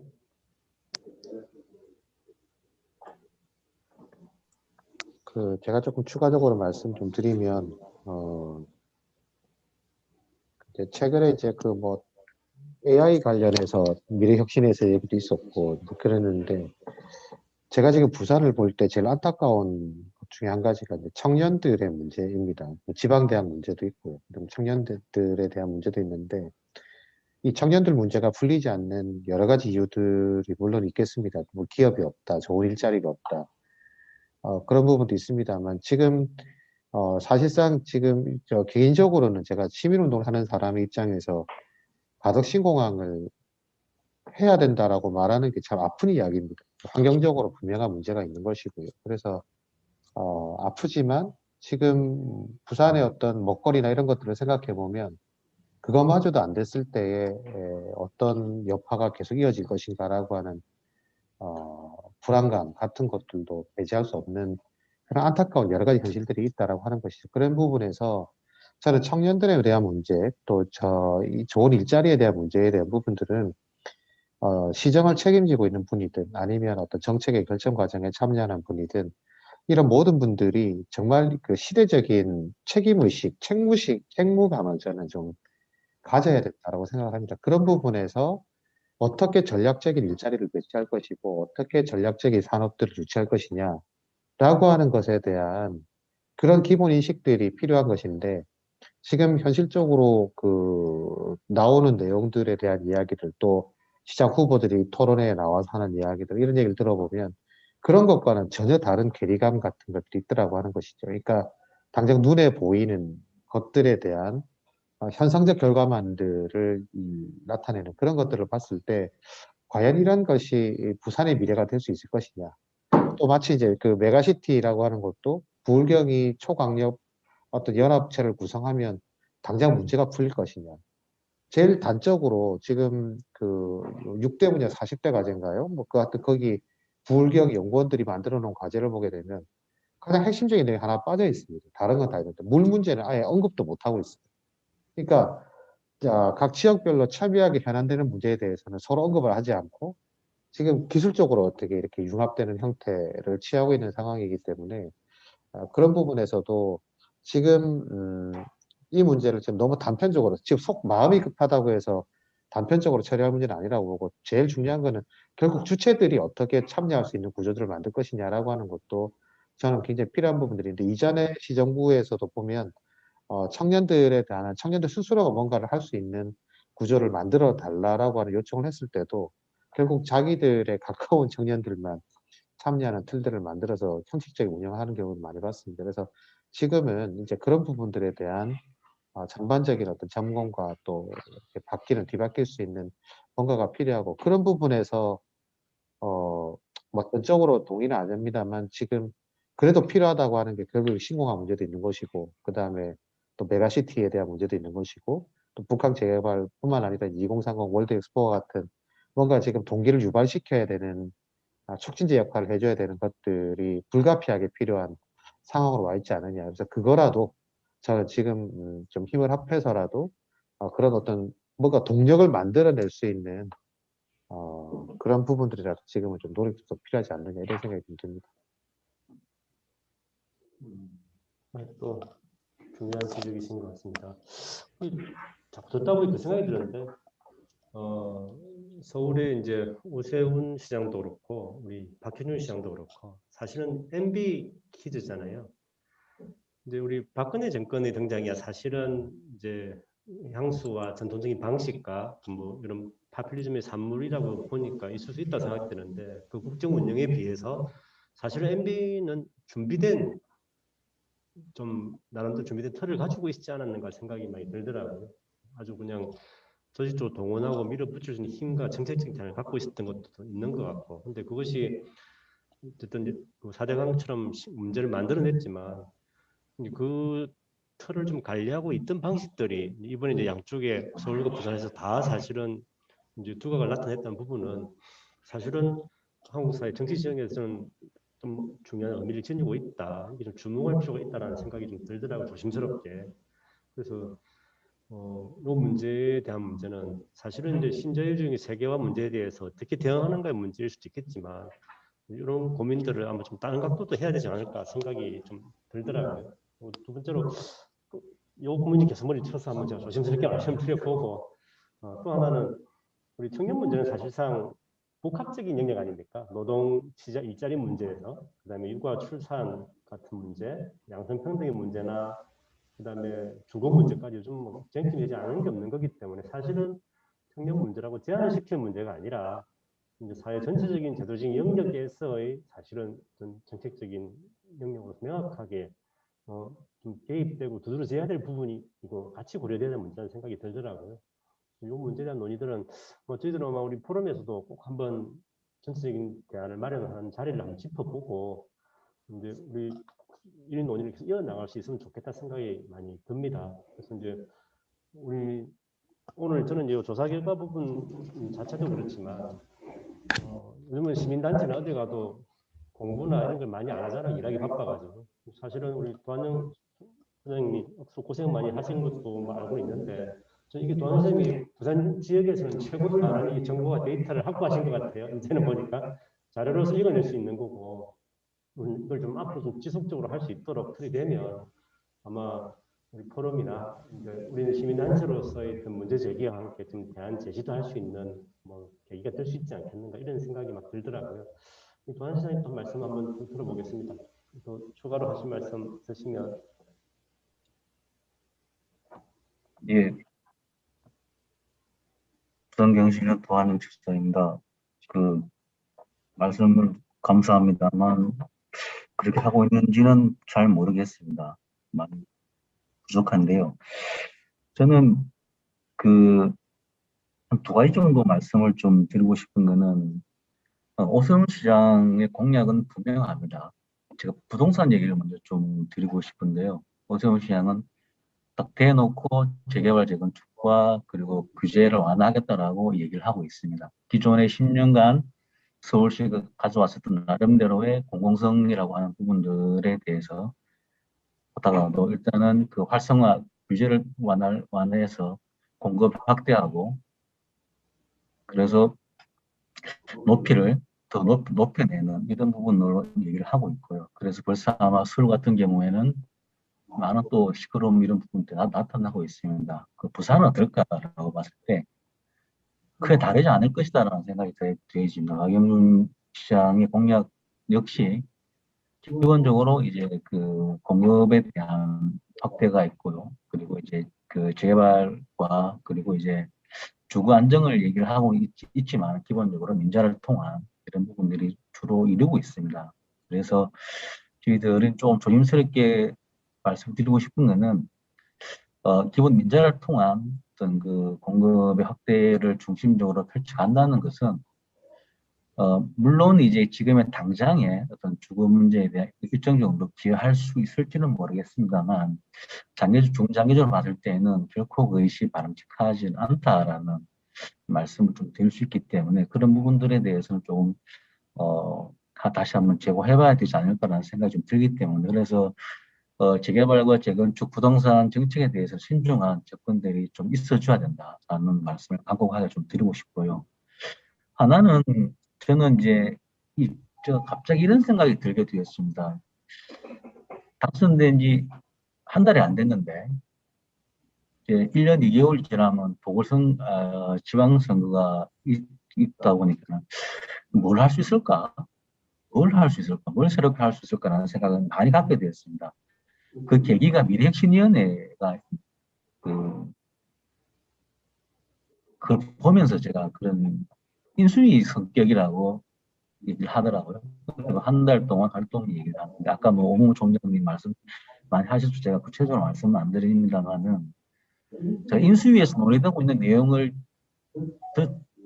봤을 때 그냥 다양한 의견들을 한번 들어보고 공유하는 정도라고 저는 생각이 좀 들었었어요. 그래서 실질 정책이나 공약에 대한 구체성과 계획성을 논하기 어려운 구조로 지금 진행되고 있는 걸 봐서는 과연 1년 2개월 동안 뭘 할 수 있을까에 대한 고민이 들어서 저는 좀 말씀드리고 싶은 거는 지금 부산에 큰 현안들이 상당히 많이 있습니다. 그리고 지금은 대단히 중요한 시기라고 저는 좀 보고 싶고요. 북한 재개발 문제를 비롯해서 뭐 가덕 신공항이든지 그리고 이제 엑소프 문제도 마찬가지인 거죠. 이런 문제들에 대해서 실질적으로 지금 벌써 아마 이래저래 많은 논란들과 일들이 이곳저곳에서 자본들이 나오고 있는 상황입니다. 그렇다면 이런 문제에 대해서 박인준 시장이 적극적으로 나서서 저 부산의 미래에 그리고 를 통해서 우리 많은 분들에게 희망을 줄 수 있는 좀 이런 곳에 오히려 또 집중을 좀 많이 하는 것이 좀 필요하지 않을까라는 고민이 들고요. 코로나19도 마찬가지입니다. 코로나19에 대한 실제로 그것으로 인해서 방역이라든지 그리고 이제 그 소상공인의 어려움이라든가 이런 부분들이 있기 때문에 실질적으로 이분들에게 뭔가 희망을 줄 수 있는 지금의 부산의 난제로 보여지고 있는 이런 부분들을 좀 집중해서 문제를 풀어가고 그걸 통해서 시민들에게 희망을 주는 방향으로 가져가는 정책을 펼쳐야지. 그렇지 않으면은 제가 볼 때는 정말 1년 2개월 동안 아무것도 못하고 그냥 바뀔 수도 있다는 이런 생각이 들기 때문에 저는 그런 부분으로 좀 접근을 하는 것이 좋지 않을까라는 생각을 잠시 한번 가져봤습니다. 이사님. 예. 누가 또 하신 말씀 있습니까? 네. 예, 계속 이제 요 내기를 하려면 끝이 없이 갈 수 있을 것 같은데 이제 사실은 뭐 여기 부산의 해안가를 가다 보면 LCT에서부터 이제 송도까지 엄청난 게 뭐 아파트 단지들이 등장을 했어요. 이건 사실은 호남식 시장 때부터 도시공간을 다 무너뜨리기 시작한 데서 비롯된 것이고 사실 이 부분은 이 토건 세력이나 개발 논리들이 가지고 있는 이 힘이 얼마나 무서운가를 지금 보여주는 것도 있지 않는가. 근데 여기에 대한 우리 대응은 너무 미약하다. 또 한편으로는 뭐 좀 더 비싼 집에 내 집이 오르길 바라는 게 이 심리인데 여기에 철저하게 부합하는 게 사실은 지금 여기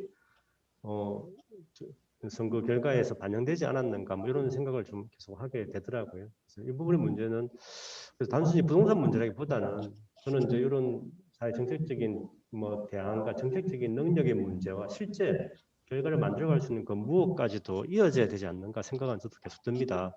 지금 1년밖에 안 남았기 때문에 상식적이라면 재선 준비하겠죠. 모든 힘을 준비해서 다음 선거를 준비하는 쪽으로 가지 않겠는가 싶은데 그래도 이제 부동산 문제가 가장 쟁점으로 부각된 것은 우리 조사 결과에서도 나온 부분이 있기 때문에 이 문제는 사실은 어두운 전망을 많이 하게 됩니다. 여기서 뭐 결과 자체도 그렇지만은 근데 이제 이것은 이제 전문가 조사이기 때문에 전체 시민 대상의 조사는 어떨지 모르겠지만 그 부분이 좀 충분히 반영되었다고 생각이 되거든요. 여기서 얘기를 그리고 한 가지 질문해도 돼요? 네네네. 예, 그 조사하신 그 초이수 박사님한테 그리고 우리 팀들한테 여쭤보고 싶은 거 하나는 뭐냐면 전문가가 이제 400몇 명이라 그랬잖아요. 그중에서 대답하신 분이 130명 정도 됐다 했는데 이 전문가가 우리 부산에 어느 정도 있다고 생각하고 또 여기에 응답한 분들의 성향 그러니까 그 성향은 또 어떤 분들인지에 대한 분석은 또 하셨는지 그거를 조금 얘기를 해야 우리의 분석이나 조사가 전반적인 그 여론을 반영할 수 있겠다라고 하는 이제 그 신빙도가 높아질 텐데 그것에 대해서 조금 혹시 하실 말씀 해주셨으면 좋겠어요. 대단히 중요한 지적을 해주셨습니다. 해주시겠습니다. 그 전체 보고서에는 당연히 이제 이게 있습니다. 오늘 제가 말씀드리는 거는 토의를 위한 이제 그야말로 요약된 내용인데 그 조사 전체에 대한 그 자료는 아마 그 언론 쪽에도 다 아마 첨부물로 다 나갔던 걸로 알고 있습니다. 이제 전문가들은 저희가 우리 여기 도한영 그 처장님이 이제 있는 경실련도 있었지만 과거에는 그 시민대안정책연구소하고 저희 지속포럼하고 여러 차례 이제 설문조사를 했었고요. 거기에 전문가 풀은 이제 부산 그 경실련 대안정책연구소의 대학 교수들도 있고 거기에는 부산시정의 정책 자문을 하는 명단을 저희가 과거에 받았습니다. 그래서 그 풀을 우리가 갖고 있기 때문에 특정한 뭐 이념들 중심으로 이렇게 구성이 되어 있지는 않습니다. 그리고 시민단체에 이제 종사는 그 사무처장이나 총장급뿐만 아니라 이제 부장급도 여기에 들어가 있고 그 다음에 복지 쪽에서 일을 하는 보건과 복지 쪽에 전문가 풀이 있습니다. 그래서 그 인력 풀이 한 400여 명 정도 되는데 거기에 이제 이번에 시민단체 활동가들도 좀 더 늘어나면서 한 477명 정도 됩니다. 그래서 이념적으로는 제가 볼 때는 약간 중도면서 좀 더 이제 그 시민단체 쪽에 입장에 좀 가까이 있는 분들이다 이렇게 볼 수 있습니다. 그리고 2년이 어떤 거냐 물어봤어요. 그래서 거기에 보면은 가장 보수적인 게 10점, 가장 진보적인 게 1점으로 봤을 때 대체적으로 중도가 전체의 한 60%가 넘습니다. 그래서 중도가 다수다. 그리고 보수보다는 진보 비율이 좀 훨씬 높습니다. 그런데 다수는 한 60%는 중도적 입장을 취하고 있는 분들이다. 이렇게 보시면 될 것 같고요. 그래서 어떤 전체 면에서 전문가는 총 몇 명쯤 된다고 생각해요? 477, 아니, 그거 우리 대학 그 교수, 아니, 그 부산의 전체, 대학 교수만 하더라도 굉장히 많죠.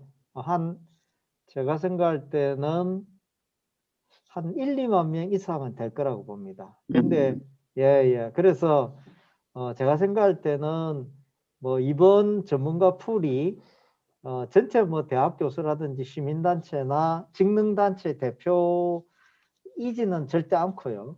하지만 대학 교수라고 해서 이공계 교수들이 훨씬 더 많습니다. 이학계열의 교수가. 근데 이분들한테 물어봤자 잘 모르는 분들이에요. 그래서 오히려 이제 저희가 갖는 풀들이 그래도 정치에 관심이 있는 분들, 뭐 이런 분들이 다수가 응답했으리라고 보고요. 또 두 번째는 우리가 이분들의 정치 성향을 물어보는 게 아니라 각종 시정이나 시민단체에 자문을 줬던 여러 가지 분들, 또 종사하는 분들의 이번 선거를 바라보는 입장을 물어본 거기 때문에 이분들의 이념을 물어보는 건 아닙니다. 그래서 이분들이 이번 선거나 시정에 대해서 어떻게 갖고 가야 될 건가를 물어보는 거기 때문에 상당한 의미가 있지 않나 이렇게 생각이 됩니다. 예, 정확한 진단이라 저 봅니다. 네. 예, 감사합니다. 예, 또 목사님이 날카로운 지적이셨습니다. 근데 고맙습니다. 네. 우리 요 조사 결과 자체는 사실은 이제 전문가 풀이나 전문가 정책이 실제적으로 정책을 만들고 이렇게 연결되는 통로에 있기 때문에 아마 저희들 가진 이 부분은 시민단체 대표성은 충분히 얻어질 것 같은데, 근데 그 관점 자체에 있던 부분이 실제 흐름하고 굉장히 부합하는 부분이 많다는 생각도 듭니다. 그래서 이 부분은 뭐 꽤 의미 있는 평가를 받을 거라고 생각이 들고요. 근데 요 기사를 보고 연합뉴스에만 하나 떴더라고요. 그러니까 이제 부산이나 국제 같은 경우도 시장이 누구냐에 따라서 눈치를 보면서 반응하는 게 벌써 나거든요. 앞에 시장 때도 뭐 마찬가지였지만 사실 저는 이 언론 문제가 좀 더 신경을 쓰고 해야 되지 않겠는가 싶기도 하고, 이런 조사 결과나 이 내용들을 우리같이 이렇게 연구하고 발표하고 할 수 있어야 사실 시민사회의 어떤 정책 생산과 함께 내용적인 주도력이나 정책적인 영향으로 이어질 수가 있을 것 같은데, 저희도 이런 조사 작업들이 계속 좀 의미가 있어서 파급이 되었으면 좋겠다, 뭐 이런 생각이 많이 듭니다. 만나서 하면 괜찮은데 지금 온라인이라서 시간적으로 좀 부담도 좀 되긴 됩니다. 그래서 한두 분 꼭 하신 말씀 있으시면 뭐 좀 더 들어보고 아니면 마무리해도 안 될까 싶습니다. 누가 한 말씀 해주시겠습니까?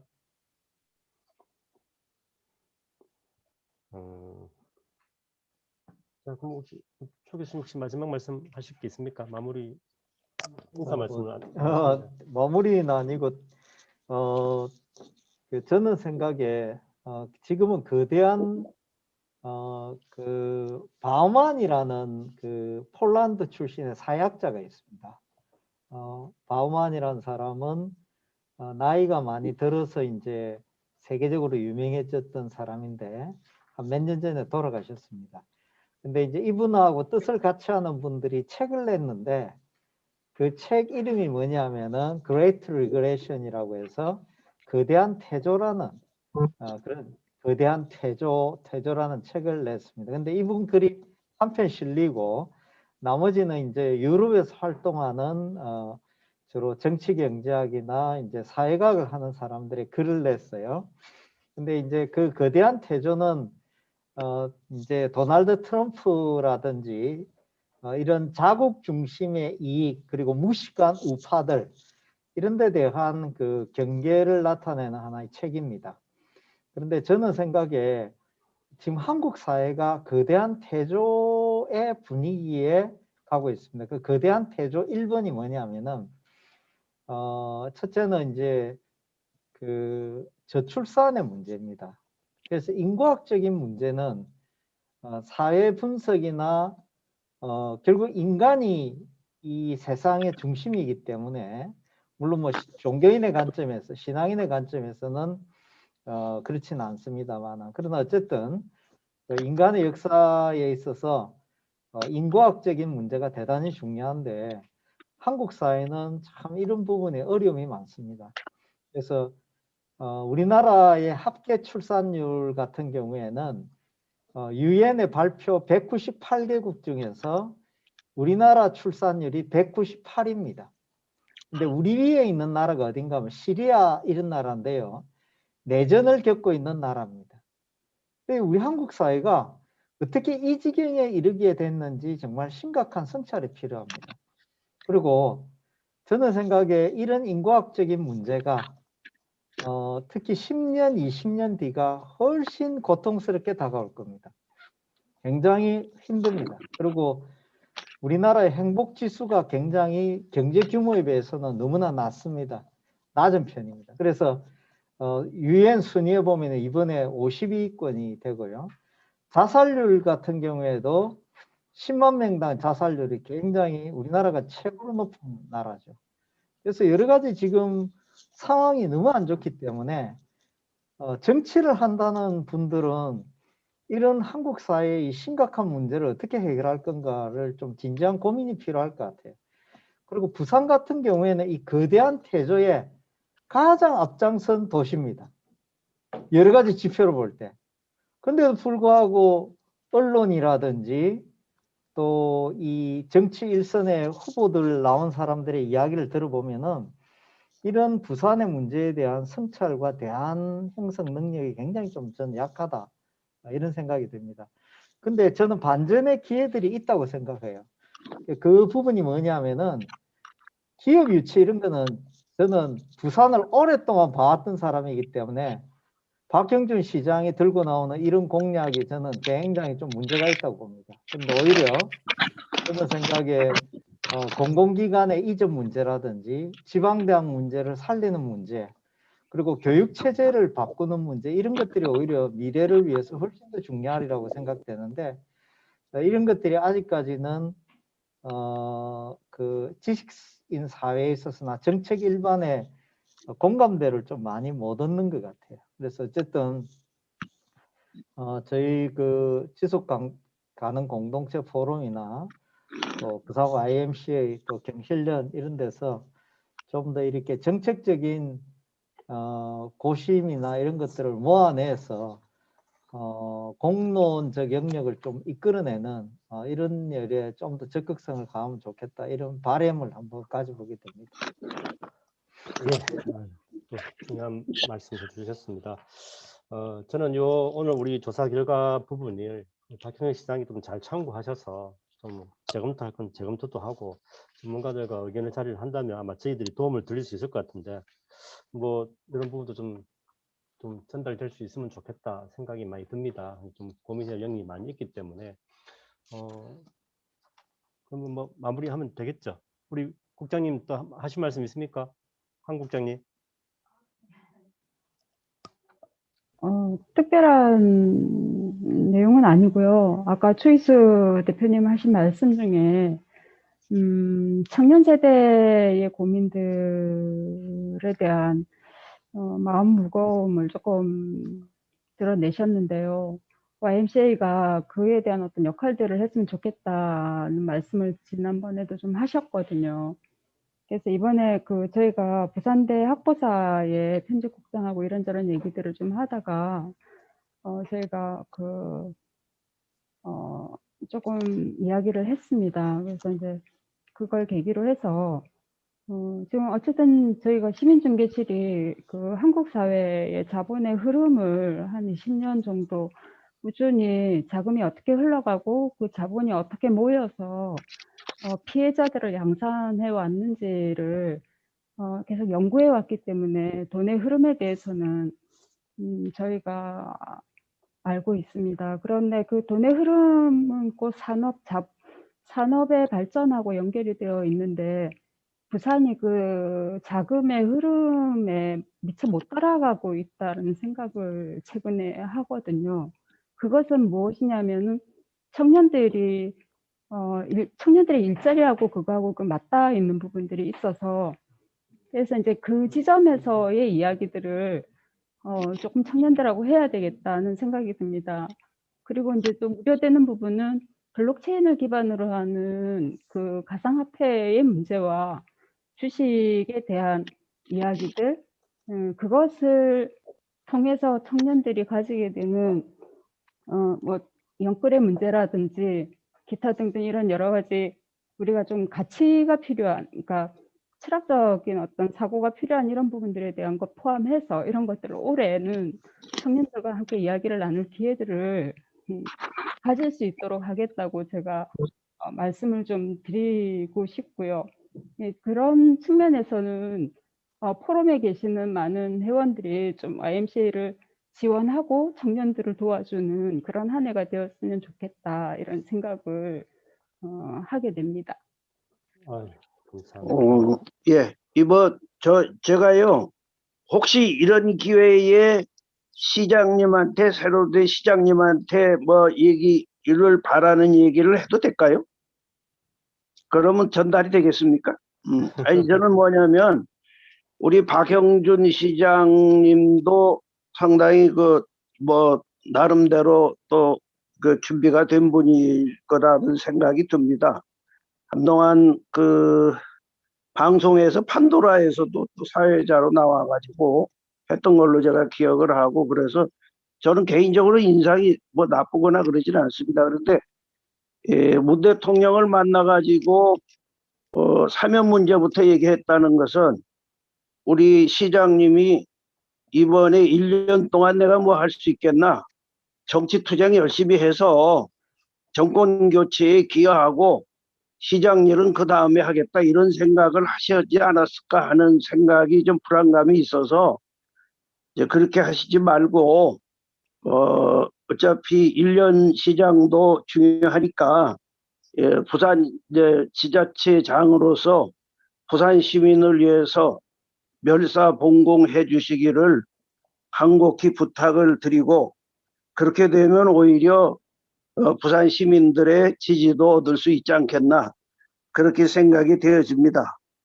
이제 정치 투쟁해가지고 정권 교체하는데 선봉장 되겠다는 생각보다 시민을 위해서 진실로 일하는 그런 시장이 되겠다고 좀 그런 모습을 보여주셨으면 하는 그런 바람이 있습니다. 이상입니다. 감사합니다. 이제 포럼을 대표적으로 말씀해 주셨습니다. 중요한 것 같고요. 우리 손종욱 센터장님, 이게 마무리 말씀 딱 한 말씀 해주시겠다. 시간은 지금 2분 남았는데, 근데 청년 문제랑 중요한 얘기를 너무 많이 해서 그거 하고 다음 기회에 한번 또 모셔서 좀 얘기를 좀 전문적으로 듣는 자리를 꼭 마련하겠습니다. 한번 오늘 들은 말씀하고 같이 하시고 싶은 말씀을 조금 해주시죠. 예. 제가 청년의 문제는 이런 것 같습니다. 뭐냐면 예전 세대들은 이런 거예요. 너희들 힘드니까 좀 있으면 나아질 거야. 근데 청년들은 지금 현재 내가 중요한데 내 미래가 안 보이는데 어떻게 하란 말입니까? 라고 계속 반복이 되는 것 같은데요. 사실 제가 봐도 딱히 답은 없지만, 근데 흔히 우리 경제에서는 보이지 않는 손을 많이 말을 하는데, 제가 볼 때는 지금 이 상황에서는 보이는 국가나 지자체의 손이 필요하다고 생각합니다. 일자리가 없는 것이 아니라 보이지가 않는 것 같아요. 공공근로라든지 늘 일은 많이 필요한데 그러한 일의 연속성이라든지 고용의 불안이 많이 있는 것 같습니다.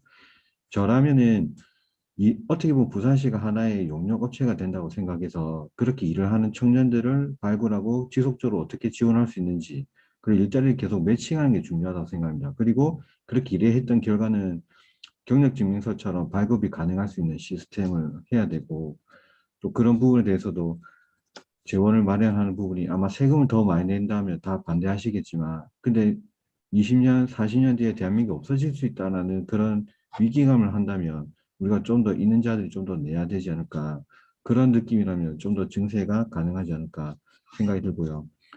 또 하나는 한편 이런 생각이 듭니다. 이제 시민단체들도 엄청 더 노력을 해야 되지 않을까. 저희도 지금 유튜브로 이제 생중계를 하는데 유명한 유튜버들을 보니까 스트리밍 라이브 방송하면 순간 동시 접촉자 수가 뭐 10,000명, 20,000명이 된다고 하는 유튜버들도 있더라고요.